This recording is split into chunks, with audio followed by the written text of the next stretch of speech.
देविक भाई पाकिस्तान में कहाँ से हो? मैं कराची से है भाई। बम की फैक्ट्री लगाई। कराची की तो बिरयानी वैसे ही फेमस है। पाकिस्तान क्रिकेट को हम चाहते हैं कि ऊंचाइयों तक पहुंचाए और हमारे से टक्कर लेने के थोड़ा बहुत काबिल हो। राज भाई आई जस्ट अभी पाकिस्तान से आए थे, मेरे लिए लेके आए पाकिस्तानी मिठाइयाँ। 1 मिलियन या बिलियन? बिलियन। पाकिस्तानी पॉपुलेशन नहीं है भाई 1 बिलियन। इनको बोलो ये जो बैठे यूजी चैनल की तीसरी कॉपी लगते हैं। हमें इनके बॉलरों के नाम भी नहीं पता और इन्हें रटे पड़े यूजी चहल, यूजवेंद्र भी नहीं, यूजी निकनेम भी पता इन्हें, हमें भी नहीं पता इनका बॉलर कौन है।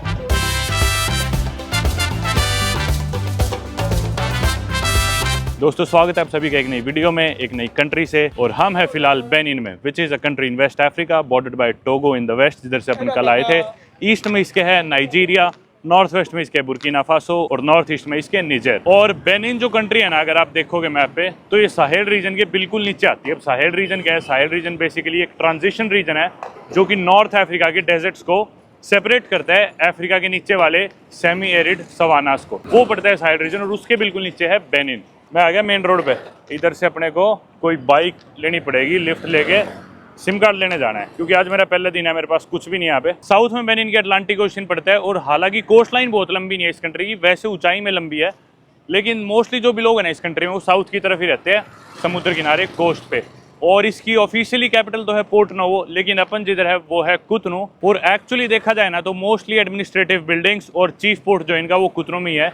इसके अलावा इनकी largest city, most populous city और इकोनॉमिक कैपिटल भी कुतनू ही है, जिधर अपन फिलहाल है। और मोस्टली लोग भी इसके अराउंड ही सेंटर्ड है। बेनिन कंट्री की अगर हम बात करें तो कोई बहुत बड़ी कंट्री नहीं है ये। बेनिन का एरिया है लगभग 1,14,000 स्क्वायर किलोमीटर और पॉपुलेशन की बात करें तो लगभग 1.3 करोड़ से थोड़ी ज्यादा। फिलहाल सिम कार्ड लेना है तो कोई बाइक रुकवाते हैं। MTN कंपनी यहाँ पे चलती है, मैंने देखा है, उसका सिम कार्ड अपन खरीद देंगे। अब यूँ नहीं पता कि डिफरेंशिएट कैसे करें, कौन सा बाइक वाला टैक्सी का है, कौन सा वैसे अपने काम से जाने लग रहा है। मैं सर्विस लेन में खड़ा हूँ, शायद मुझे मेन रोड पे जाना पड़े क्योंकि इधर तो कोई रोक नहीं रहा। पता नहीं यार, मैंने सुना था ये बाइक वाले जाते रहते हैं, ये है शायद। You know MTN जोनेट, MTN SIM card MTN जोनेट Colombian, how much? Sefa, Colombian. Sensa, you speak English? Yeah. No English? No problem. I speak everything.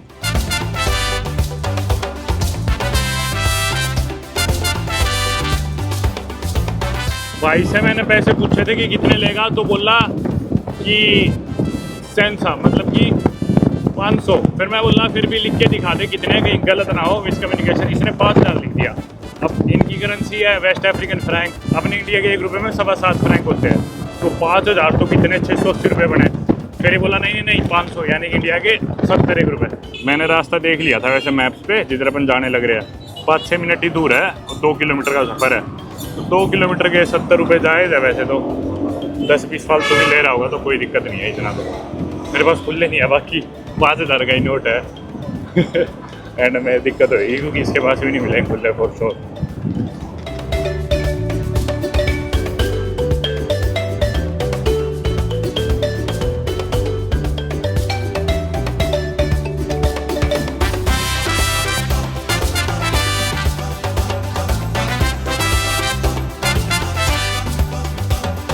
ले तो आया भाई मेरे को, लेकिन जो मैंने MTN का था उस पर नहीं लाया, ये कोई दूसरा लग रहा है मेरे को भाई। हालांकि मेरे सामने MTN का ऑफिशियल दफ्तर है मेन, लेकिन सड़क किनारे बाइक वाले ने ले जाके मेरे को इन रेडी वालों के पास रोक लिया, जो सिम कार्ड नहीं बेचते सीधा, ना पासपोर्ट देखा ना कुछ। मैं तो घर से अपना पासपोर्ट वगैरह सब लाया था। इन्होंने सीधा मेरे से 2,000 सेफा मांगे और 2,000 का सिम कार्ड 1 सेकंड के अंदर, उसका नंबर भी है, सिम चल भी रहा है, और फिर इंटरनेट के अलग से पैक्स है, मैं स्क्रीन पर लगा दूंगा स्क्रीनशॉट। तो मैंने 4,000 सेफा का इंटरनेट का पैक डलाया, जिसमें मुझे 3.7 GB मिला। थोड़ा सा महंगा है कंपेयर करें तो और जगह से इधर इंटरनेट, पर ठीक है यार, 2 मिनट में अपना काम हो गया। बाइक वाला भी मेरी वेट करे, हम साथ चले जाएंगे आगे, जहाँ भी मेरे को ATM से पैसे निकलवाने हैं तो मेरे साथ घूम लेगा। 2,000 सेफा यानी कि इंडिया के हुए शायद 280 रुपये करीब। 280 रुपये मुझे सिम कार्ड मिला। ये सिर्फ सिम कार्ड की कीमत थी, इसमें इंटरनेट अलग से था। इंटरनेट का मैंने अलग से 4,000 सेफा का रिचार्ज करा लिया, 3.7 GB। सामने मेरे MTN का ऑफिशियल दफ्तर, लेकिन दफ्तर से ना लेके बाहर हमने ये जो रेडी लगी हुई इनसे लिया। बाय। अब भाई मेरे को निकलवाने ATM से पैसे, मैं बोला इको बैंक ले चल मेरे को भाई। इको बैंक की भाई, अफ्रीका हो तो इको बैंक बेस्ट है पैसे निकलवाने के लिए, क्योंकि वो एक्स्ट्रा चार्जेस नहीं लेते। बाकी सारे बैंक ऐसे ही है भाई, पता नहीं कितने पैसे कटता है।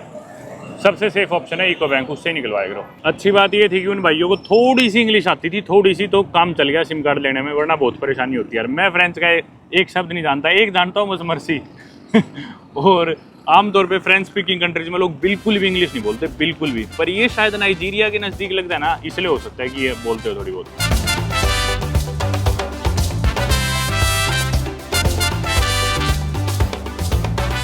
Give me 2 minutes, I'll be back।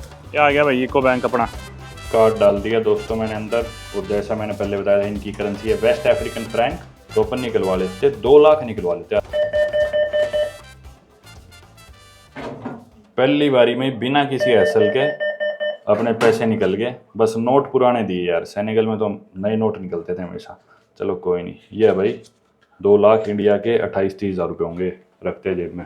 भाई आप लोग सोच रहे हो कि मैंने इतने पैसे क्यों निकलवाए, तो दरअसल मैं आपको बता दूं, वेस्ट अफ्रीकन फ्रैंक जो करेंसी है ये वेस्ट अफ्रीका में 8 देशों में यूज़ होती है और 6 देशों में शायद सेंट्रल अफ्रीकन फ्रैंक यूज़ होती है। अब ये जो 8 देश है ना, इसमें से मैं मोस्टली सभी देश जा चुका हूँ, जैसे कि सेनेगल, माली और आइवरी कोस्ट, गिनी बिसाऊ, टोगो, बेनिन। सिर्फ अब मेरे 2 देश और बच रहे हैं, जो कि है बुर्किना फासो और निजेर। वहाँ पे भी ये करेंसी यूज़ होती है और कभी ना कभी तो वहाँ जाना ही है, क्या पता इस ट्रिप पे क्या बाद में, तो पड़े रहेंगे, जब भी जाएंगे कभी ना कभी काम ही आएंगे पैसे, या क्या पता यहाँ कोई इमरजेंसी हो जाए। लोकल कैश है अफ्रीका में, हमेशा अपने साथ रखो, US डॉलर्स रखो, यूरोज रखो, लोकल कैश रखो। और क्योंकि मेरे पास यूरोज नहीं है, US डॉलर ही मेरे ऑलमोस्ट खत्म हो चुके, तो कैश हमेशा अफ्रीका में भाई, कैश इज किंग। कुछ नहीं पता कहाँ पे कार्ड चलता है कहाँ नहीं चलता, इसलिए मैंने अपनी सेफ्टी के लिए ज़्यादा कैश निकलवा के रख लिया। अब चलते हैं कहीं आसपास इनकी कोई हिस्टोरिक या मोन्यूमेंटल साइट विजिट करते हैं और इस बाइक को कहते हैं अलविदा। काफ़ी ठीक इसने बाइक पे घुमाया। Mercy बोकू brother. पता ओके।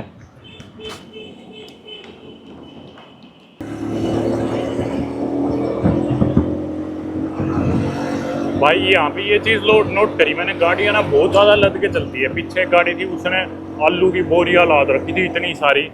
कैमरा लेट शुरू हुआ, ये देखो एक ब्रिज पे चढ़ गया। और ये इनका एक जो सामने आप कैथेड्रल देख रहे हो, कैथेड्रल दे नोट्रे डेम है शायद, यहाँ उतरते हैं अपन पहुँच के।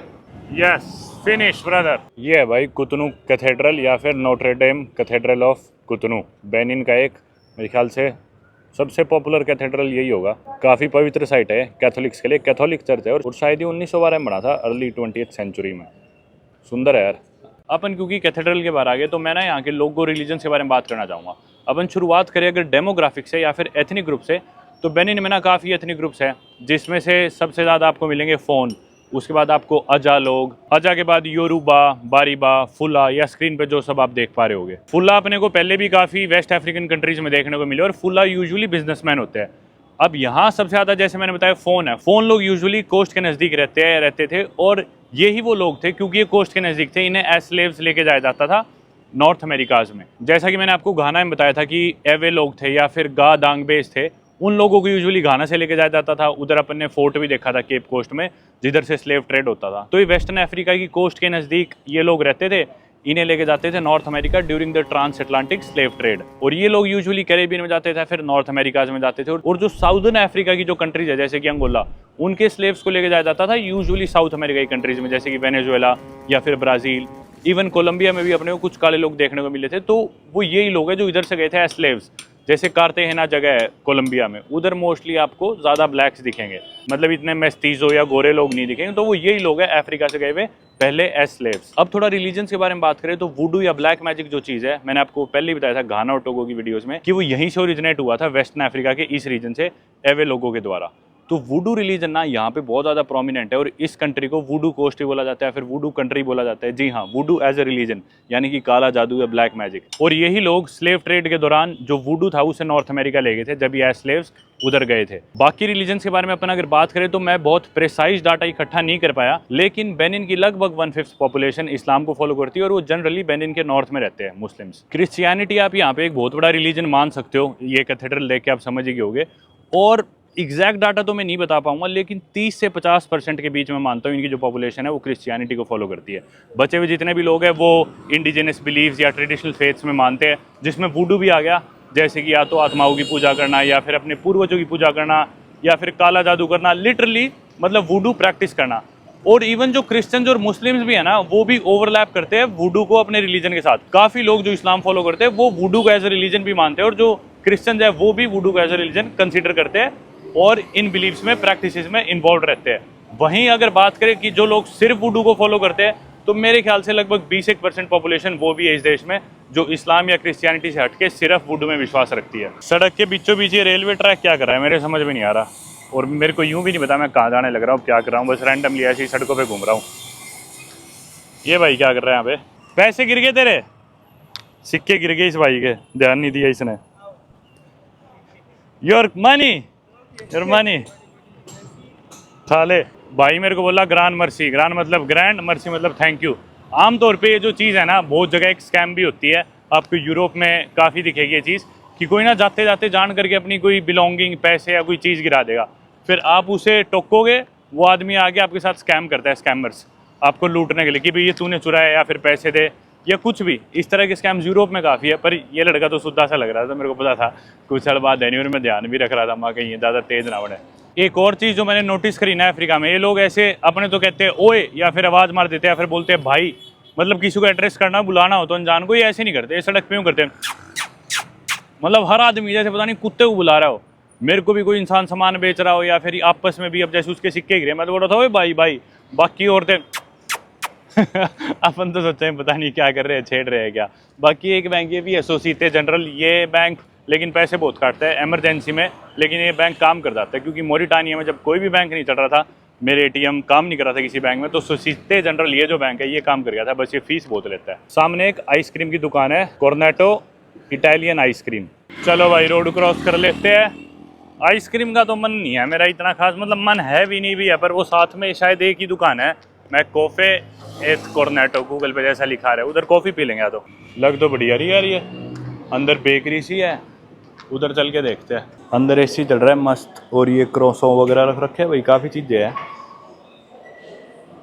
इधर क्या है, कुकीज़, पेस्ट्रीज, केक्स वगैरह बढ़िया लग रही है यार। उधर आइसक्रीम है, ये वाला ले लिया भाई मैंने एक स्कूप। ये एक स्कूप था 1000 सेफा का, 1000 सेफा यानी कि इंडिया के 140 रुपये।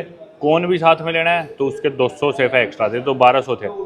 हालांकि इनके पास चेंज नहीं है, मैं बोला 1500 रखो, 300 ऊपर टिप, और मेरे को 8500 दे दो। मैंने इन्हें 10,000 का नोट दिया था। अच्छा स्टाफ था, हेल्पिंग था, इंग्लिश भी बोल रहा था, जगह ही बढ़िया लगी मुझे, इससे चल रहा है बढ़िया।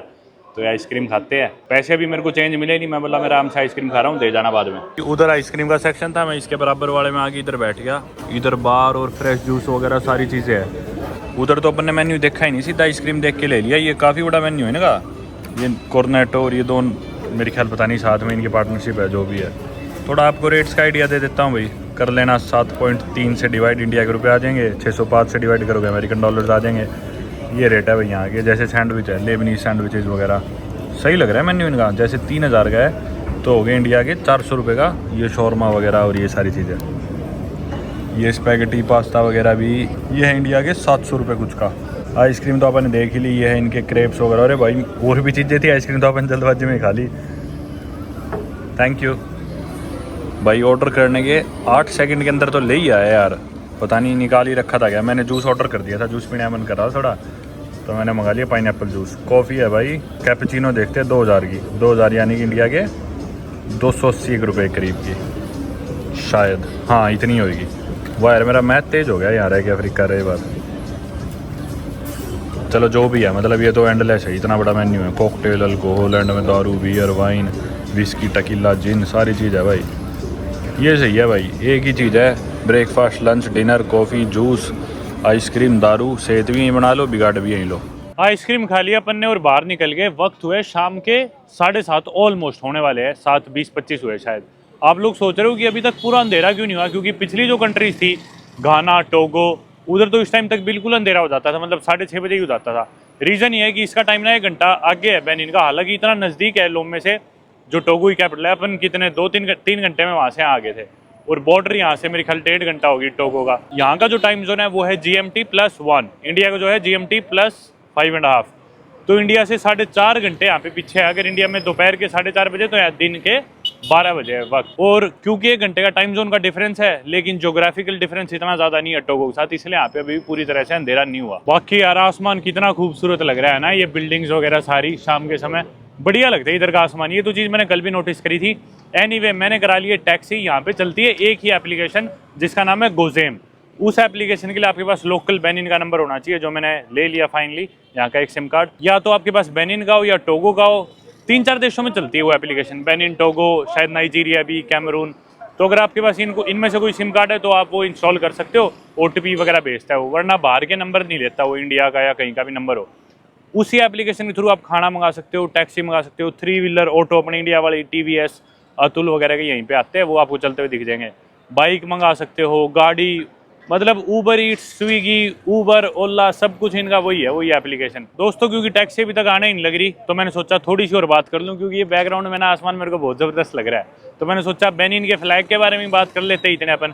बेनिन का फ्लैग अगर आप स्क्रीन पे देखोगे तो इस फ्लैग में 3 कलर है, येलो, ग्रीन और रेड। जो येलो और ग्रीन कलर है वो एक्चुअली सिग्निफाई करते हैं बेनिन कंट्री के सवानाज और पाम ग्रूव्स, जो कि मोस्टली कंट्री के साउथ की तरफ पड़ते हैं। और जो रेड कलर है वो दर्शाता है कि जो ब्लड शेड हुआ था, फिर जो खून बहाया था इनके जो बड़े लोग थे देश के लिए, उस चीज़ को।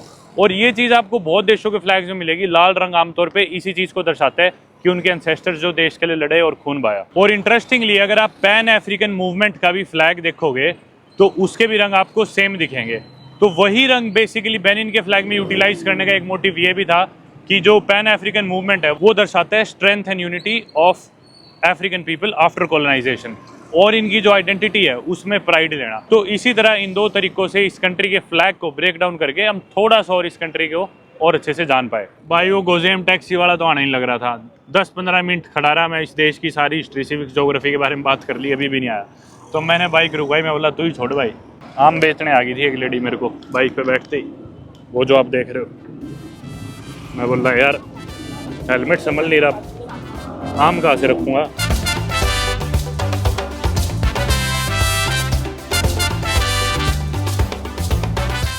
एक और मस्त चीज़ बताता हूँ भाइयों आपको, वैसे तो अंधेरा हो गया पर आप देख पा रहे हो मेरे राइट में वाटर बॉडी सी है। ये वाटर बॉडी दरअसल समुद्र है, अटलांटिक ओशियन है, उसका पानी है। और ये जो आप देख पा रहे हो ये पानी इकट्ठा होकर जाता है आगे कुतनू शहर में, एक लेक फॉर्म करता है, लेक नोकोवे करके लेक है, वो लेक बनती है। और जो कोतनू सिटी है ये 2 पार्ट्स में डिवाइड होती है इस पानी की वजह से। यही सड़क अगर अपन सीधे जाते जाएंगे तो ये पोर्ट नोवो जो इनकी कैपिटल है, मतलब कागजों में कैपिटल है सिर्फ, ऑफिशियल कैपिटल बस, बाकी तो सारी चीज़ें कोतनू में है। मैंने जैसे बताया आपको, अपन उधर पहुंच जाएंगे अगर इसी रोड पे आगे जाते रहे तो। और इसी पे भाई रेलवे की लाइन भी है, पता नहीं कभी ट्रेन चलती होगी यहाँ पे, क्या पता अब भी चलती हो।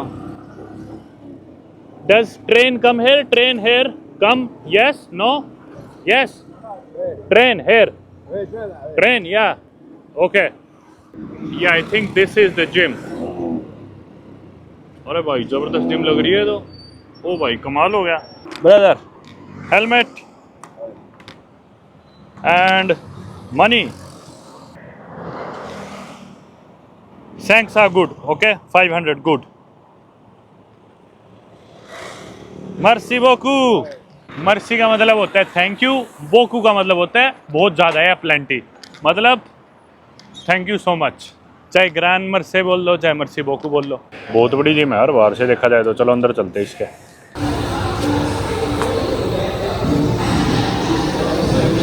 ये रेट है भाई यहाँ के, कर लो डिवाइड 7.3 से 7.25 से। 1 साल की, 1 सेशन के 5,000 है भाई, 700 रुपये एक बारी के, 1 महीने के 40,000, 5,500 रुपये। स्टूडेंट रेट है 30,000, यानी कि 4,000 रुपये एक महीने के। कई बार तो इतना धोखा लगता है, अपन ने कल ही लो में से ख़रीदा है ये, वहाँ पे था ये 55,000 का, यहाँ ये है 34,000 का, ऑलमोस्ट आधे रेट पे है। अपन ने इतना बड़ा पैकेट खरीदा, इससे अच्छा ये छोटा डब्बा ही है, यहाँ के ले लेते हैं, पर पता थोड़ी था मिल जाएगा।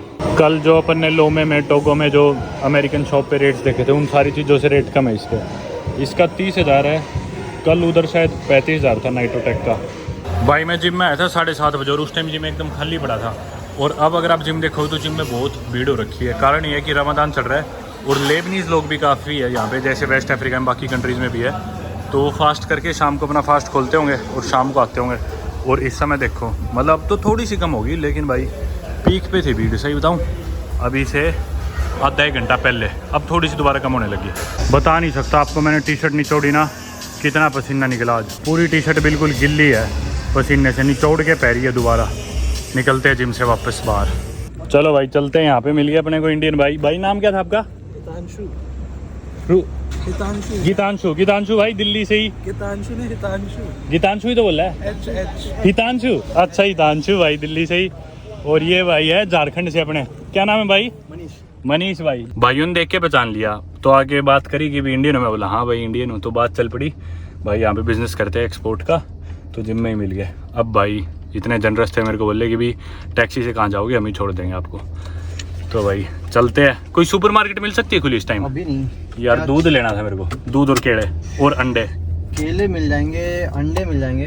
अंडे और केले मिल जाए कहीं से तो वो दिलवा दो। वो दिलवा देते हैं। हाँ किसी से ही ले लो भाई, बस दूध ठीक मिल जाए और कोई दिक्कत नहीं। दूध तो आपको पैकेट वाला ही कोई नहीं, चलो वो टेट्रा पैक ही मिल जाए। हाँ और तो मिलेगा नहीं। चलो हम घर से दूध दिला देते हैं। ये आ गई भाई एक सुपरमार्केट। ये 11 बजे तक खुली थी, अभी वक्त हुआ है 10:30 रात के। खुली है बंद है?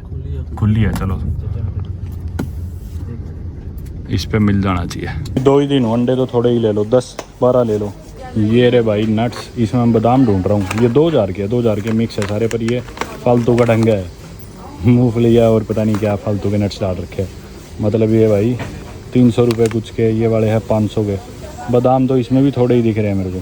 1400। ये 200 का 1 लीटर टेट्रा पैक है ना। इंडिया से तो महंगा है, पर ये कंपनी फ्रांस की है शायद। ये बेल्जियन है, फ्रांस की है शायद। ये बढ़िया कंपनी है वैसे। 1 लीटर है। हाँ ले लेते हैं, 1 लीटर तो लगेगा। नेचुरल हो बस, फालतू की ना हो। हाँ ये इसके इंग्रेडिएंट्स है होल मिल्क, एक्टिव कल्चर। ये सही, ये दही ले लेते हैं। सारी चीज़ मिली है भाई अपने को तो। चलो आपको कंपैरिजन के लिए रेट्स दिखाता हूँ। कोक यहाँ पे 300 की, यानी कि इंडिया के 40 रुपये, शायद 40 रुपये बने। 300 तो यार सस्ती है। 40 रुपये का ये कैन, ये सस्ता कैसे इतना? नकली होगा, आधी चीज़ें नकली होती है बाकी। हितांशु भाई वैसे मैं इसलिए अवॉइड करता हूँ क्योंकि इंडियंस मिलते हैं वो फिर आउट ऑफ द वे जाके फालतू मदद करते हैं एक्स्ट्रा। फिर मुझे लगता है कि भाई फालतू में इतना हो लिया। गाँव वाले हो गए। भाई अभी मेरे को हितांशु भाई के साथ में इधर सुपरमार्केट आया तो हमने सामान खरीदा। ये बैठे भाई, तो दूध लिया मैंने, अंडे लिए, दही ली, बादाम तो थे नहीं, मिक्सचर सा था वो बाद में रख दिया। थोड़े से काजू ले लिए वैसे टेस्ट के लिए। तो पैसे मेरे को देने ही नहीं दिए, सीधा पैसे दे के और धक्का करके गाड़ी में बिठा दिया वापस। बाकी हितांशु भाई देखा जाए तो दिल्ली में मैं DLF की सोसाइटी में रहा हूँ काफ़ी साल दिल्ली। तो ये मोती नगर से है भाई, एकदम पड़ोसी है एक तरह से। वैसे तो हिसार से आप लोग जानते हो, पर मैं दिल्ली भी रहा हूँ काफ़ी टाइम, तो बिल्कुल पड़ोस में ही रहते थे भाई। ये रुक गए भाई यहाँ पे फल लेने के लिए अपन, यानी कि केले। ये लेफ्ट में अपने है भाई पोर्ट कुतनू का। लोमे का पोर्ट आपने देखा था, वेस्ट अफ्रीका का सबसे बड़ा और बिजिएस्ट पोर्ट है। लेकिन कुतनू का भी पोर्ट, बेनिन की अपन बात करें तो सबसे मेन पोर्ट इनका यही है भाई। क्या ज़बरदस्त रोड है। तो ये रोड देख के तो नहीं लग रहा बाकी अफ्रीका में यूँ लग रहा है ये उसका रनवे है प्लेन का। अभी गाड़ी टेक ऑफ करेगी अपनी। चलो भाई बाय। ये आ गया दोस्तों अपना अपार्टमेंट। ये गेट किस तरह खुल गया। आप लोगों ने पिछली वीडियो में देख ही लिया होगा वैसे अपार्टमेंट अपना। पिछली नहीं देखी तो एक मौका और ले लो भाई। मैं भी इतना मेंटल हूँ, पानी लाना तो भूल ही गया। दूध ले लिया, दही ले लिए, सारी चीज़ें ले ली, पानी खत्म हो रखा है, पानी तो लाना ही भूल गया। ये सुखा रखे थे बाकी कपड़े मैंने इस बालकनी में। भाई चाहे कितना ही कर लो, नए देश में आके पहली रात पहले दिन परेशान होते ही है, चाहे कितने ही प्रिपेयर्ड हो। मैंने बुकिंग वगैरह सब करा ली थी और बहुत छोटा सफ़र था टोगो से अपना यहाँ तक का, पर मैंने रात को बताया नहीं था, वीडियो ख़त्म कर दी थी। यहाँ पे जब मैं पहुँचा ना तो होस्ट ने मेरे को बताया कि वाईफाई के पैसे अलग से लगेंगे, बिजली के पैसे अलग से लगेंगे। और जो बिजली है ना उसका यहाँ पे एक छोटा मीटर सा लगा हुआ है, डिवाइस सी है। उस डिवाइस में आपको रिचार्ज करना पड़ेगा। जैसे अपन मोबाइल में कूपन से टॉपअप नहीं करते या फिर वैसे मोबाइल अपना टॉपअप या रिचार्ज करते हैं, वैसा ही हिसाब है। जैसे ही आपकी उसमें बैलेंस खत्म हुआ, पूरे घर की बिजली उस डिवाइस से कनेक्टेड है, उसमें आपको टॉपअप करना है। बैलेंस खत्म होती पूरे घर की लाइट चली जाएगी। ये उसने बताया कि इंक्लूडेड नहीं है बुकिंग में, अलग से मुझे टॉपअप कराना पड़ेगा। और बोला वाईफाई भी इंक्लूडेड नहीं है, उसका भी टॉपअप कराना पड़ेगा। मैं बोला भाई कितने पैसे हुए वाईफाई के और इसके? तो बोला वाईफाई के 10,000 सेफा। होस्ट बोला यानी कि इंडिया के 1400 रुपये सिर्फ वाईफाई एक्सेस करने के इस अपार्टमेंट में, जिसके मैं एक रात के 4,000 ऑलरेडी दे रहा हूँ। मैंने 2 रात था, एक रात और एक्सटेंड करा लिया। 12,000 रुपये मैं 3 रातों की दे रहा हूँ, प्लस वाईफाई के पैसे अलग से जो कि 1400 बने। और जो बिजली है, बिजली बोला जितनी आप यूज़ करोगे उसके ऊपर है। बोला लेकिन 5,000 का तो कराओ। 5,000 से फॉर इंडिया के 700 रुपये। 700 रुपये में यहाँ पे कितनी यूनिट्स मिलती, शायद 32 यूनिट मिली थी जैसा मेरे याद है। तो मैंने 5,000 से दिए उन्हें, उन्होंने टॉपअप कर दिया इसमें। अब मैंने सारी लाइटें पंखे बंद कर दिया, मेरे को पता था भाई फालतू यूज़ नहीं करना, और मैं इकलौता जना हूँ, रुकने वाला कोई और इंसान है भी नहीं जो बिजली फालतू यूज़ होगी। रात को मैं अपने कमरे में जाके लाइट बंद करके पंखा AC चला के सो गया, और AC भी बीच बीच में बंद कर दिया, ऑन कर दिया, ऐसे ही था। अब जब मैंने देखा तो इसमें यूनिट ही खत्म होने वाली है भाई, इसमें मेरे ख्याल 7-8 यूनिट बच रही है 32 में से, तो ये तो रात को लाइट चली जाएगी। जैसे ही इसका टॉपअप खत्म होएगा पूरे घर की लाइट चली जाएगी, तो अब उसे बोलना पड़ेगा कि भी रिचार्ज कर जल्दी। बहुत थका हूँ, बाकी भाई घर काफ़ी बढ़िया है, शानदार है, जिसमें 4000 रुपये एक रात की दे रहा हूँ, पर उसमें Airbnb की फ़ी और सर्विस फ़ी वो सब इंक्लूडेड है, पर अकेले जाने के लिए बहुत बड़ा है, पर एनीवे ठीक है, आराम कर सकते हैं। काम करना था मेरे को, पर वाईफाई यहाँ पे चल ही नहीं रहा, वाईफाई के मैंने पैसे नहीं दिए, मैंने उससे आर्ग्यू करा, भाई मेंशन करता है तेरी प्रॉपर्टी पे, मैं थोड़ी 1500 रुपये का इंटरनेट के पैसे दूंगा अलग से, तो बोला चलो ये मैंने मेंशन नहीं कर रखा, मेरी गलती है, मान गया वो, उसने वाईफाई फ्री कर दिया, लेकिन कोई फ़ायदा नहीं, इंटरनेट चल ही नहीं रहा इस देश में। आज कोई तार तूर कट गई, केबल ख़राब होगी, जो मैंने सिम कार्ड भी लिया, वाईफाई भी इधर फ्लैट में जो है काम कर ही नहीं रहा, बहुत गंदा चल रहा है, मतलब 10 मिनट में कोई पेज खुल रहा है, वो भी फिर बीच में अटक जाता है, तो बहुत परेशानी हुई इस वजह से। एनीवे अब क्या कर सकते हैं, मैं थोड़ा काम वाम करता हूँ, होता है तो खाना बना के खाते हैं, बहुत थका हुआ हूँ। पानी नहीं है तो टूंटी का पानी उबाल के पी के सो जाएंगे। भाई यहाँ बैठा था मैं, खाना खाने लग रहा था, फिर वीडियो रिकॉर्ड नहीं कर रहा था। आज ला विला रेस्टोरेंट है कुतनू बेनिन में, यहाँ पे मिले पाकिस्तान के खूब सारे भाई बच्चे, इतने सारे, और ये भाई इंडियन है, बाकी पाकिस्तानी है। ये भाई आए, मुझे राज भाई है ना सर आपका नाम? राज भाई आए, जस्ट अभी पाकिस्तान से आए थे, मेरे लिए लेके आए पाकिस्तानी मिठाइयाँ। वाह भाई वाह, मज़ा आ जाएगा यार, मिठाइयों का वैसे ही बहुत शौकीन हूँ। भाई मिले यहाँ से और सबसे मिलके बहुत अच्छा लगा यार।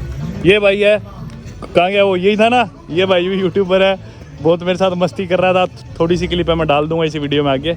यहाँ सबसे मिलके भाई बहुत अच्छा लगा। वैसे हिंदूज़ है, आपको नहीं पता हो तो पाकिस्तान में बहुत बड़ी कम्युनिटी है हिंदूज़ की, तो वो ये लोग यहाँ पे रहते हैं बेनिन में, और बहुत अच्छा लगा यार, भाई ने मिठाई दी।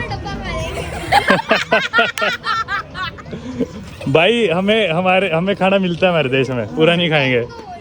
आ गया भाई खाना अपना, कैसे हो गया? आप हिसार से हो गया?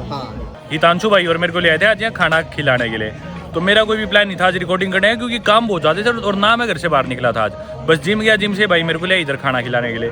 पहले आपने देखा पाकिस्तानी भाई मिले, इतना प्यार दिया, मिठाई दे के, बच्चे आए, बातें करी सबसे, फिर उसके बाद बैठे अब एक लड़का और आया बच्चा, और बोला कि भी आप हरियाणा से हो इंडिया में? मैं बोला हाँ, बोला मैं भी हरियाणा से। मैं बोला हरियाणा में कहाँ से हो? बच्चा बोला मैं हिसार से। मैं बोला आपके फादर साहब को बुलाओ, तो उसके फादर आए, अब उनसे मेरी बात हुई, मैं बोला हिसार में कहाँ से? बोले कि अर्बन स्टेट से। मैं अर्बन स्टेट में तो मेरा नाना का है, मैं वीडियोज़ में इतना कुछ बताता नहीं अपनी प्राइवेट लाइफ के बारे में, पर एनी मैंने बताया मेरे नाना जी MLA थे, वो अर्बन स्टेट में हिसार रहते थे, तो उनकी फैमिली बड़ी फैमिली है, मेरे मामा भी वहीं से पार्षद है, तो जानती है सब, तो मैंने जिक्र किया तो बोले हाँ।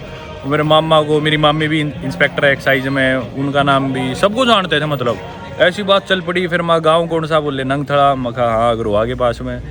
और मेरा गांव पूछा, मैं सलेमगढ़। बोले अच्छा हमारी रिश्तेदारी है, हमारे गांव से हमारी बहन भी आ रखी है एक उधर। तो ऐसे ऐसे बातें चली गई और क्या कनेक्शन निकल गया यार, कई बार तो मेरे समझ में नहीं आता। ट्रैवलिंग में ऐसे ऐसे कोइंसिडेंसेस हो जाते हैं जो सोच ही नहीं सकते। मतलब देखो दुनिया के किस कोने में, मैं कितनी रिमोट जगह हूँ जहाँ पे मतलब पहुँचना ही इतना मुश्किल है। पहली बात तो पहुँचना ही टास्क है, और उसके बाद भी ऐसे रैंडमली कोई जिम में भाई मिल गई, उनसे दोस्ती होगी, उनके थ्रू बाहर खाना खाना है, फिर पता नहीं कोई पाकिस्तान से मिल रहा है, कोई इंडिया से मिल रहा है, कोई हिसार से मिल रहा है, कोई ऐसा मिल रहा है घर वालों को ही जानता है। तो गजब के दुनिया बहुत छोटी है। ऐसी सिचुएशन से रियलाइज होता है यार दुनिया छोटी है, पर यूँ भी लगता है यार कितनी बड़ी है, ख़त्म ही नहीं होने लग रही। अभी भी कुछ नहीं देखा दुनिया में, पर बाहर निकलते हैं ना फिर ऐसी ऐसी सिचुएशंस होती है तो सही में लगता है यार दुनिया छोटी तो है, लेकिन जब बाहर निकलोगे ना तभी पता चलेगा। घर में बैठे बैठे तो बहुत ही बड़ी लगती है। मैं आया था लाविला, तो मेरे को कोइंसिडेंटली एक बहुत बड़ा यूट्यूबर मिल गया है। मैंने उनको इग्नोर कर दिया, अभी वो मेरे को इग्नोर कर रहे हैं। तो गाइस प्लीज सपोर्ट मी और इनको बोलो कि ये मेरे को इग्नोर ना। आप अपने चैनल का नाम बताओ, मैं आपको प्रमोट कर दूँ। मेरे चैनल का नाम है यात्री डॉक्टर। यात्री डॉक्टर करो, सर्च करो। और अभी मेरे को प्रमोट करने आ गया भाई, कह रहा था कि मैंने इनको इग्नोर करा, अभी ये मेरे को इग्नोर कर रहे हैं। अच्छा आप इग्नोर। अच्छा बताइए किसके साथ? 1 बिलियन 1 मिलियन या बिलियन पाकिस्तानी पॉपुलेशन नहीं है भाई 1 बिलियन। इंडिया के बोलते तो मान भी लेता। कौन सी भाषा में वीडियो बनाते हो? नहीं बनाता, मैं बनाता हूँ सिर्फ। कितने जीरो आते हैं बिलियन में ये बता दो। अब प्रमोट कर भाई, इधर आओ। कितने सब्सक्राइबर बढ़वाओगे? आप मेरे बनवाओगे, मैं आपके बनवाऊंगी। अभी तो कह रहे हो मैं आपको प्रमोट कर रहा हूँ यार आप मेरे को को कंफ्यूज कर रहे हो आप। कंफ्यूज हो गया क्या? तो यार फोन तो तू ले गया, तू मेरी वीडियो बना रहा था। तो मैं अपने चैनल पे डालूंगा तो मैं प्रमोट होऊंगा ना। अच्छा, मेरी वीडियो डाल के अपने चैनल पे खुद प्रमोट हो जाएगा। हाँ, अच्छा फिर ठीक है। आप भी डालना अपने चैनल पे। सभी को नमस्ते, सलाम, हेलो, जय श्री राम, सत श्री अकाल, सारी चीज़ें भाई। मैं मिला देविक भाई से बेनिन कंट्री में कुतनू में एक रेस्टोरेंट है, ला विला लॉन्ज बार। इधर मैं आया था खाना खाने। यहाँ पे देविक आके मेरे से मिला, ये नहीं मिला, मैंने इससे मिलना था, इसने मेरे को इग्नोर करा, मेरे साथ नहीं मिला। थोड़ी देर बाद भाई ने मेरे को यूट्यूब पे देखा तो आया, फिर बोला कि अब मेरे को आपसे हाथ मिलाना। पर हम बहुत खुले दिल के होते हैं भाई, इंडियन है ना, तो मैंने खुली भाव से भाई का स्वागत करा। हमारा दिल बहुत बड़ा होता है यार इंडियंस का। तुम हमारे छोटे भाई, हम बड़े भाई। मैं इंडिया में रहूं तो मैं इंडिया में रहता हूं। अब भाई आप इसके चैनल पे जॉइस ने एक वीडियो डाली थी, इसमें इसने गरीबों की बहुत मदद की थी। इतना छोटा सा था, ये बाइक पे गया, गरीबों की मदद करी, फिर तो खुद की भी करी होगी इसने अपने कमला को ना यार। जब हम पहले खुद की मदद करेंगे तभी तो किसी और की करेंगे। आपने भी प्रमोट किया था उस वीडियो में। मैंने अपनी फोटो नहीं देखी थी क्या उस वीडियो में? मेरी फोटो? अच्छा, दान के पैसे मेरे से लिए थे। आपको ही डोनेट किए थे दान के बच्चा रो पैसे। जाएगा छोड़। आपको ही डोनेट भाई किए थे दान कोई के नहीं, पैसे। एनीवे भाई बहुत ज्यादा करे थे पैसे, लेकिन जब मैं इंडिया गया ना तो इंडियन करेंसी में बहुत कम हो गए, तो उससे कुछ हुआ नहीं। सॉरी। तो भाई फिर भी इसने 3 रुपए डोनेट किए थे, जिसमें से इंडियन 1 रुपया निकला। आप लोग मुझे जानते हो, तो देविक भाई को प्रमोट करो, देविक भाई को सब्सक्राइब करो। आप देविक जाओ भाई यार, इनको बोलो ये जो बैठे यूजी चैनल की तीसरी कॉपी लगते हैं। यूजी चैनल की तीसरी कॉपी। हाँ तुम्हारे पे है कोई बॉलर, स्पिन बॉलर? हाँ कौन है? यार वो कौन था? शादाब खान। तो भाई क्या मारा था उसको तो? हाँ वो तो अच्छे से मिलता है। मैंने नाम ही नहीं, हमें इनके बॉलरों के नाम भी नहीं पता, और इन्हें रटे पड़े यूजी चहल, यूजवेंद्र भी नहीं, यूजी निकनेम भी पता इन्हें, हमें भी नहीं पता इनका बॉलर कौन है। वो आपकी गलती, आप क्रिकेट नहीं देखते, हमारी गलती। क्रिकेट तो मैं देख लूं, लेकिन तुम्हारी गलती है, तुम खेलते ही नहीं, देखे लायक हम खेलते नहीं हैं। देखने लायक ये नहीं हो। 2017 में चैंपियंस ट्रॉफी कौन आया था फाइनल में? इंडिया आ रही थी, इंडिया आ रही थी, नहीं हम हमारे थे पाकिस्तान से। तुम कितनी बार जीत लिया? एक दफा इंडिया से फाइनल एक दफा? में। आप भी एक ही दफा जीते फाइनल में इंडिया से। आईसीसी जितने भी टूर्नामेंट्स हुए हैं, कितनी दफा जीते तुम? कितनी मरतबा जीते हमसे इंडिया से? इंडिया से एक दफा। हाँ तो बस, और हम कितनी बार जीते हैं? 10 से 11 बार जीते हैं। फाइनल में कितनी दफा जीते हो? पहुंच नहीं पाते। तुमको हाँ तुम फाइनल तक पहुंचोगे तब जीतेंगे ना। एनीवे यार भाई को सपोर्ट करो, ताकि भाई सपोर्ट कर सके अपने जैसों को, और पाकिस्तान क्रिकेट को हम चाहते हैं कि ऊंचाइयों तक पहुंचाए, हमारे लेवल की उनकी। बना रहा हूँ क्रिकेट की थोड़ी। मैं क्रिकेट में इंटरेस्ट है, तो मैं चाहता हूँ भाई तुम्हारी टीम अच्छी ऊंचाइयों पे पहुंचे, और हमारे से टक्कर लेने के थोड़ा बहुत काबिल हो। पूरी काबिल तो कभी नहीं हो भाई, थोड़ा बहुत काबिल हो, हम देखना ये तो चाहेंगे। अफगानिस्तान की, ये बड़ा खुश हो रहा है। मैं उनको रोटी मार रहा हूँ आज। अफगानिस्तान से भी तो हारे थे शायद ये पीछे जी, कभी तो हारते ही रहते हैं। हारते ही रहते। चलो वो तो कोई बड़ी बात नहीं। देविक बिरयानी को जाके, बिरयानी नहीं बिरयानी। अरे यार बिरयानी तो बोला ही नहीं मैंने। देविक बिरयानी को जाकर बिरयानी खिलाओ। देविक भाई पाकिस्तान में कहाँ से हो? मैं कराची। कराची से है भाई। यहाँ के बम की फैक्ट्री लगाई। कराची की तो बिरयानी वैसे ही फेमस है। हाँ। तो भाई को जाके फॉलो कर लो, सब्सक्राइब कर लो। किस नाम से यूट्यूब पे? देविक। बिरयानी। ठीक है भाई। दोस्तों स्वागत है आप सभी का एक नई दिन में। बेनिन से, which is a country in West Africa. आप लोग अच्छी तरह जानते हो मैं यहाँ पे आया हुआ हूँ, वेस्ट अफ्रीका में ट्रैवल करने लग रहा हूँ। और बेनिन की अभी unofficial capital, largest city, largest port में हम है कुतनू, और आज यहाँ की मार्केट चल के अपन एक्सप्लोर करेंगे। बिल्कुल अपार्टमेंट से बाहर मैं निकला हूँ, यहाँ पे कुछ बच्चे खेलने लग रहे हैं। भाई इनके बच्चे देखना कितने ज़्यादा मस्कुलर होते हैं नेचुरली। देखो छोटा सा बच्चा, और ये कितना तगड़ा लग रहा है। बेनिन आए मेरे को 1 हफ्ता होने वाला है, और बेनिन मेरे को अच्छी कंट्री लगी, काफ़ी सेफ भी है। देख सकते हो आप, ये जो गाड़ियाँ खड़ी है रात को, ऐसे ही ये सारी गाड़ियाँ बाहर खड़ी रहती है। नहीं आमतौर पे और अफ्रीकन कंट्रीज़ में ध्यान रखना पड़ता है, रात को चोरी चकारी का बहुत खतरा होता है। मतलब जिधर मैं रुका हूँ, जिन भाइयों के पास इंडियन ही थे, मेरे को जिम में मिल गए थे, उनसे दोस्ती होगी तो इनके घर आ गया था। ये बोले अपार्टमेंट में मत रुको। शुरू में तो मैं अपार्टमेंट लेकर रुका हुआ था, तो अपने घर लेके थे, इनके पास रुका हुआ था। इनकी गाड़ी भी हालांकि यहीं खड़ी रहती है, मतलब रात को कोई दिक्कत परेशानी नहीं होती, और ऐसे भी सेफ है देश, मतलब ना। हालांकि वेस्ट अफ्रीका काफ़ी नोटोरियस है, इनफेमस है रॉबरीज के लिए और इन सब चीज़ों के लिए, ये जगह सही है। अब गाड़ी में बैठ के हम जाएंगे। विच मार्केट आर वी गोइंग? दान तोक पे? तोपा मार्केट। तोपा मार्केट लेके जाएंगे भाई हमें, जो कि चल लगे गाड़ी के। बेनिन के बारे में आपको मैं काफ़ी सारी वीडियोस बता चुका पहले वाली वीडियोस में। ये एक फ्रेंच कॉलोनी थी, यहाँ की ऑफिशियल लैंग्वेज फ्रेंच है, मोस्टली लोग आमतौर पे फ़ोन लैंग्वेज का इस्तेमाल करते हैं, फ़ोन लोग यहाँ पे ज़्यादा रहते हैं, पर इंग्लिश थोड़ी बहुत यहाँ पे लोग फिर भी बोल लेते हैं। क्यों? क्योंकि बेनिन नाइजीरिया के पास है।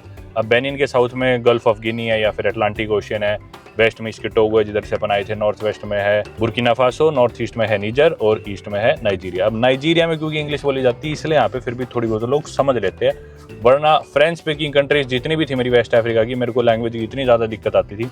और एक और चीज़ जो मैंने रियलाइज़ करी कि फ्रेंच स्पीकिंग कॉलोनीज जो है ना अफ्रीका की, ये लोग इतना ज़्यादा फ्रेंडली नहीं लगे मुझे in comparison to English speaking जो कॉलोनीज थी, जैसे कि गाम्बिया, सिएरा लियोन और घाना। इधर के लोग थोड़े ज़्यादा अच्छे लगे थे मुझे, पर बेनिन के लोग मेरे को अच्छे लगे, फ्रेंडली लगे, काफ़ी अच्छे लगे। अब मैं पैदल जाने लग रहा था मार्केट, जिन भाइयों के पास रुका से बोले नहीं नहीं आप गाड़ी ले जाओ हमारी और साथ में ले जाओ, आप ये ड्राइवर ये छोड़ देगा आपको, ये साथ ले लेगा। मैं बोला चलो ठीक है, थोड़ी ट्रांसलेशन भी हो जाएगी। भाई को बहुत ज़्यादा इंग्लिश तो नहीं आती, पर मुझे तो बिल्कुल ही फ्रेंच या फ़ोन लैंग्वेज नहीं आती। एक और मेरा यहाँ पे दोस्त है जॉन पॉल करके, उसे आना था मुझे घुमाने के लिए, पर वो लेट हो गया, वो ट्रैफिक में फंसा और फिर हो जाता अंधेरा, क्योंकि कुछ चीज़ें और भी देखनी थी अपने को। तो मैंने उसे मैसेज कर दिया मार्केट पहुँच रहा हूँ मैं, तू डायरेक्टली मार्केट आ जा। आपको बाकी इंडिया की टीवीएस के ऑटो दिखेंगे पूरे अफ्रीका में, हर जगह। कोई ऐसा देश मेरे को अभी तक नहीं दिखा जिधर ये बजाज के, टीवीएस के, अतुल के ऑटोज ना दिखे हो। अपने इंडिया वाले यहाँ पे बहुत चलते हैं। अब मीन्स ऑफ ट्रांसपोर्टेशन यहाँ पे क्या है, पब्लिक बसेस तो सरकारी तो बहुत ही रेयर है, लेकिन आमतौर पे क्या होता है, ये ऑटो चलते हैं या फिर मोटरसाइकिल चलते हैं, जिन्हें केके बोलते हैं, मोटो बोलते हैं। इन ऑटोज़ को भी केके बोलते हैं, जिस पे आप शेड सवारी बैठ के सफ़र कर सकते हो। अभी भाई ये मिसेबो मार्केट ही चल रही है, अपन चलेंगे लेकिन टोपा मार्केट जो ज़्यादा फेमस है, ज़्यादा बड़ी है इससे। ये कुछ मार्केट के नज़ारे भाई। वैसे तो गाड़ी अब हमारी चलने लग रही है इसमें, इतनी ज़्यादा भी भीड़ नहीं की गाड़ी ना गुजरे। कुछ नहीं, औरतें भाई देख सकते हो आप, सिर पे सामान रख के लेके जाने लग रही है, कुछ ना कुछ बेचने लग रहे हैं। कोई ऐसे ड्रैग करके लेके जा रहा है सामान, दोनों तरफ कपड़ों की दुकानें हैं सड़क के, फ्रूट्स की रेडिया है, सब्जियों की है, जूतों की है। जूते बहुत मिलेंगे, पता नहीं क्या चक्कर इधर अफ्रीका में, हर जगह ना जूते बेचने वाले और जूतों की दुकानें बहुत ही ज़्यादा। ये गाड़ी यहाँ पे बहुत दिखती है, पता नहीं कौन सी है गाड़ी, बहुत चलती है।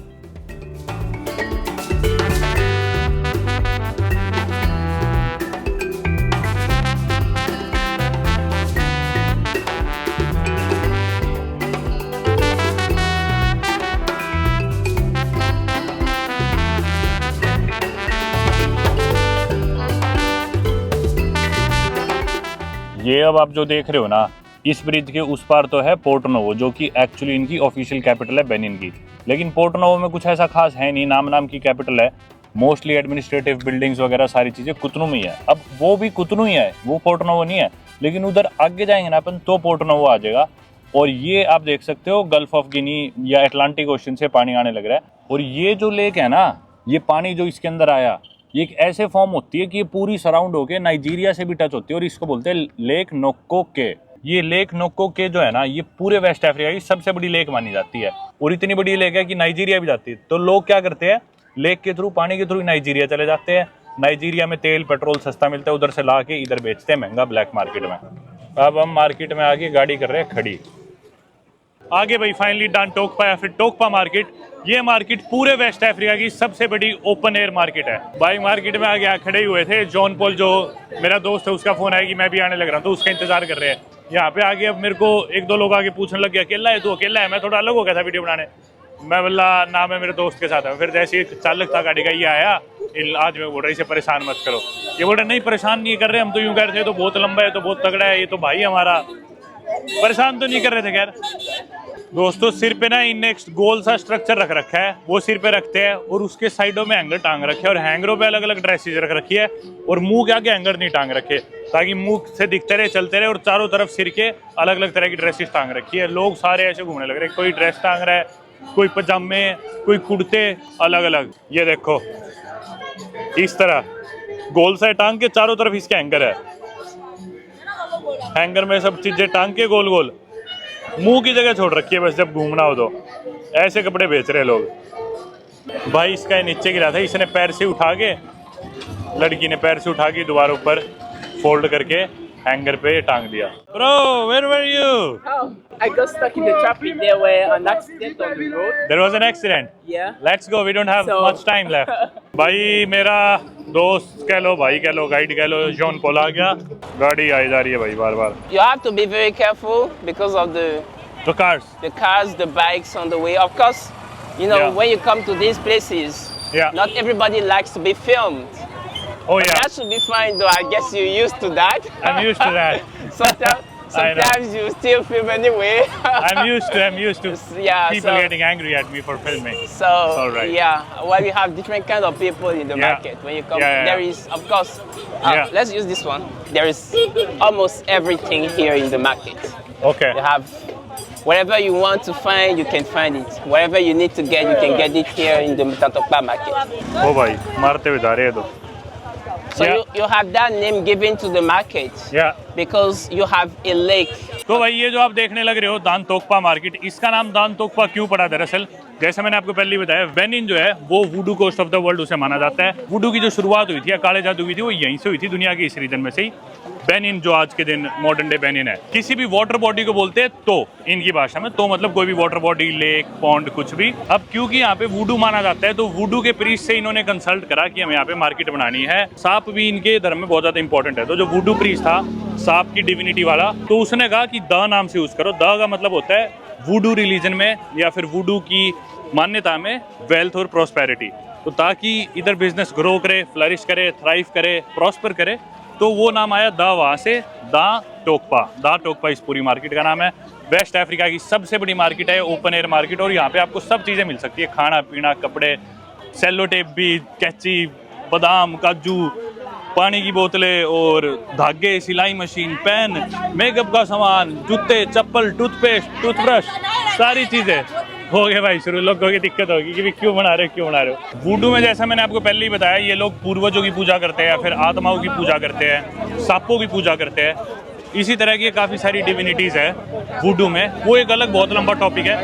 और जो फेटिश है ना, फेटिश वर्ड सेक्सुअल नहीं है वुडू के अंदर, अरे मारेगा।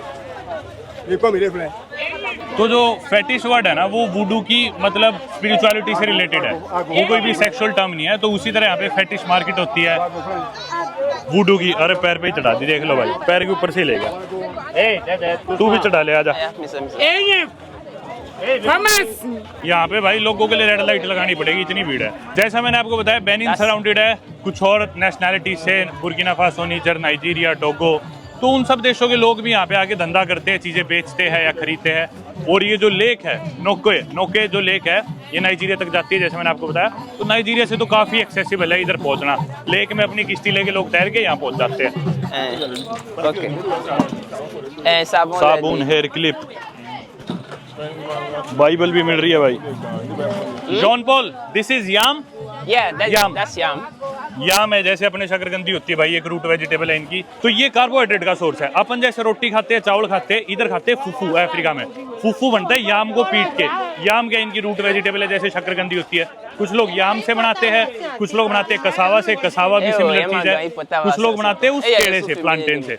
तो वो कार्बोहाइड्रेट का सोर्स हो गया, साथ में उनकी एक सब्जी, तरी या फिर कोई भी स्टू। ये देखो बकरी आ गई। अब हर देश में अलग रिवाज है। जैसे कुछ देशों में आदमियों की ड्यूटी है फूफू बनाना, वो याम को पीस के। कुछ देशों में है औरतों की ड्यूटी कि वो फूफू पीटेंगे और उसे बनाएंगे। जैसे घाना में शायद आदमी बनाते हैं, टोगो में शायद लड़कियां बनाती है, औरतों की ड्यूटी है। पीछे जो मार्केट गई वो तो थी भाई कपड़ों वगैरह की मार्केट। अभी ये बेसिकली ये ज्यादातर एक्सक्लूसिवली खाने की है। इसमें चावल दिख रहे हैं मुझे, प्याज, टमाटर, मच्छी, चिकन, बकरी, खूब सारा मांस था। पीछे मैंने रिकॉर्डिंग नहीं करी, बदबू ही बहुत आ रही थी पीछे वहाँ। यू कॉल इट ओकरा, ये अपने भिंडी है भाई, शायद वही है ओकरा।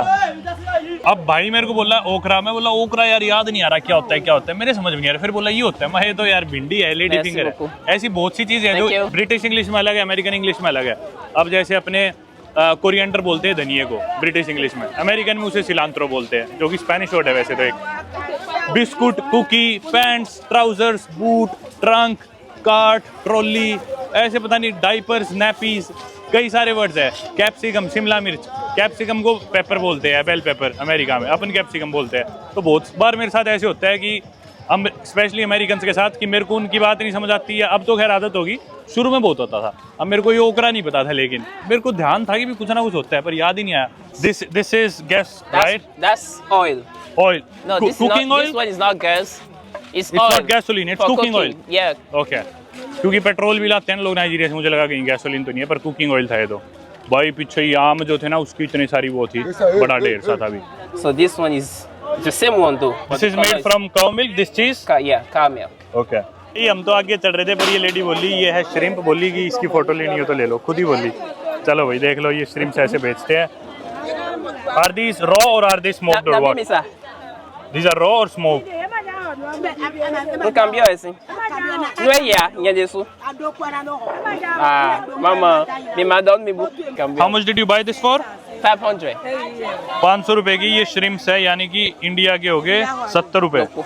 500 सेफा के है ये, मतलब 70 रुपए की इतनी सारी ये श्रिम्प्स है, भाई ने खरीद ली। चलो Merci beaucoup. Mercy Baku. तो यहाँ पे लोग ना यहाँ की लोकल लैंग्वेज जो कि फोन लैंग्वेज है उसमें बोलते हैं युवू। अब युवू का मतलब है गोरा आदमी। अभी इतना भी डिस्टिंग्विश नहीं करते कि भी मैं गोरा नहीं हूँ, ब्राउन हूँ। इनसे जो भी गोरा है इनके लिए वो सारे युवू है। युवू मतलब कि भी गोरा आदमी। तो सारे चलते हुए मेरे को बोल रहे हैं This is Benin. Benin. Benin. no, This is Benin. We know when Benin. did I say this is New York? I'm not saying this is not Benin.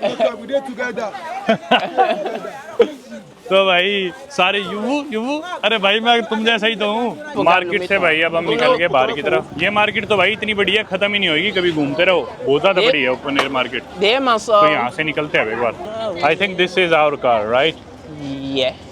Yeah, this is the one. आज तो market day भी नहीं था। हर हफ्ते में एक दिन market day होता है, जैसे फ्राइडे को है मार्केट डे, उस दिन होती है असली भीड़ कि लोग डेडिकेटेडली शॉपिंग करने जाएंगे। आज टोपा मार्केट में मार्केट डे है तो सारे लोग इस मार्केट में आएंगे शॉपिंग करने। ये नॉर्मल दिन था, नॉर्मल दिन भी एक वीकडे था, 7 दिन खुली रहती है भाई मार्केट। ये एक उनमें से एक आम दिन था जिसमें भी इतनी ज़्यादा भीड़ थी। तो इमेजिन करो मार्केट डे वाले दिन यहाँ पे क्या हाल होता होगा। जैसे मैंने बताया वेस्ट अफ्रीका की सबसे बड़ी मार्केट है ये ओपन एयर मार्केट। सामने जो आप खूबसूरत दीवार देख पा रहे हो ये दरअसल है इनका पोर्ट, और इस पूरे पोर्ट पे ऐसे ग्राफिटी बनी हुई है खूबसूरत, और इधर इधर नहीं है, ये पूरी लंबी है दोनों तरफ। ये देखो कुतनू का ये पोर्ट है, काफ़ी इंपॉर्टेंट है इनका ये पोर्ट, काफ़ी ट्रेड होता है इधर से। और काफ़ी जैसे इनलैंड कंट्रीज है अफ्रीका की जिनके पास पोर्ट नहीं है तो उनके भी इंपोर्ट एक्सपोर्ट्स इधर से होते हैं, जैसे कि नीजर या बुर्किना फासो जैसी कंट्रीज़ का।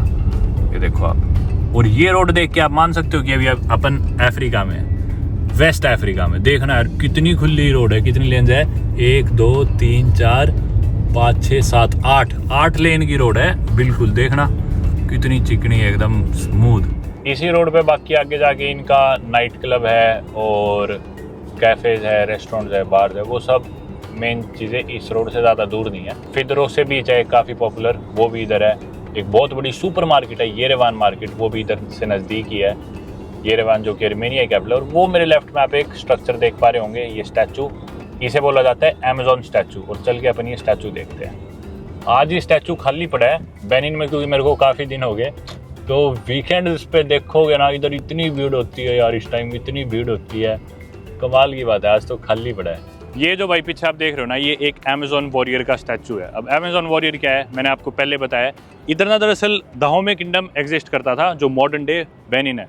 दाहोमे किंगडम इस रीजन पे राज करता था, और दाहोमे किंगडम की जो वॉरियर्स होती थी ना वो होती थी औरतें। जी हाँ, इनका स्लोगन था कि भाई आदमी घर पे बैठ के खाना बनाएंगे, औरतें जाके जंग लड़ेगी। और ये एक अमेजोन वॉरियर का स्टैचू है। ये इतनी ब्रेव मानी जाती थी और बिल्कुल फियरलेस वॉरियर्स होती थी। इनके ना काफ़ी रूल्स भी थे कि भी ये शादी नहीं कर सकती, ये बच्चे नहीं कर सकती, ये कोई अफेयर नहीं कर सकती, कोई इनका बॉयफ्रेंड नहीं हो सकता। और ये हर बार प्रॉमिस करके राजा को जाती थी कि हम बिहेड करके आएंगे एनिमीज़ को, जंग जीत के आएंगे। और ये तब बैटलफील्ड पे जाया करती थी। पर्सनल लाइफ ये अपनी कोई रख नहीं सकती थी, वो ये अलाउड नहीं थी। इनका काम सिर्फ ये होता था दाहोमे किंगडम के लिए लड़ना। और जो फ्रेंच यहाँ पे आए थे, फ्रेंच ने राज किया था, फ्रेंच कॉलोनी थी, फ्रेंच के खिलाफ भी दाहोमे किंगडम लड़ा था। लेकिन फाइनली दाहोमे किंगडम मेरे ख्याल से 1892 में हार गया था फ्रेंच से, और 1894 में शायद ख़त्म हो गया था बिल्कुल। फाइनली फ्रेंच जीत गया था। और ये स्टैचू बेसिकली दर्शाता है दाहोमे किंगडम की पावर को। स्टार्ट हुआ था मेरे ख्याल से दाहोमे किंगडम शायद 1625 में, if I am not wrong. 1625 में शायद स्टार्ट हुआ था और 1892 में हार गया था फ्रेंच से। यहाँ पे कैमरा मैंने बोल रहा मैं आपकी फ़ोटो खींच दूंगा 500 सेफा में। 500 सेफा इंडिया के 50 रुपये, 50 से भी शायद कम हुए। बोला अभी कि अभी भेज दूंगा कैमरा से खींच के। मैं बोला खींच दे भाई। भाई ने फ़ोटो खींची और उसी टाइम जेब में से कार्ड रीडर निकाला, कैमरे का कार्ड इसमें डाला, तुरंत फ़ोन में ट्रांसफ़र मार दी और कह रहा है अभी व्हाट्सएप पे भेज रहा हूँ। हमने भाई 9-10 फ़ोटो खिंचा ली 2000 रुपये में। 2000 से फाइन बात हुई, इंडिया के 300 रुपये मान लो। डॉक्यूमेंट फॉर्मेट में भेजी, सही है। Thank you so much, you are great. ये देखो भाई, ये पूरा खुला इलाका है, शानदार, आगे एक नंबर का, जैसा मैंने बताया। पर अभी अंधेरा हो गया तो एक बार गाड़ी में बैठते हैं। ये जो आप देख रहे हो ना भाई, ये ग्राफिटी वॉल, ये पूरे अफ्रीका की सबसे लंबी ग्राफिटी वॉल भी है। इंटरेस्टिंगली वही मैं सोचूं, और इतनी लंबी तो मैंने कहीं नहीं देखी। इनफैक्ट मैंने तो अफ्रीका के बाहर भी नहीं देखी अभी तक, कहीं होगी तो। ये भाई अफ्रीका की तो सबसे लंबी है ही है, और पूरी दुनिया में भी शायद तीसरी चौथे नंबर पे आती है कुछ सबसे लॉन्गेस्ट ग्राफिटी वॉल की अगर हम बात करें।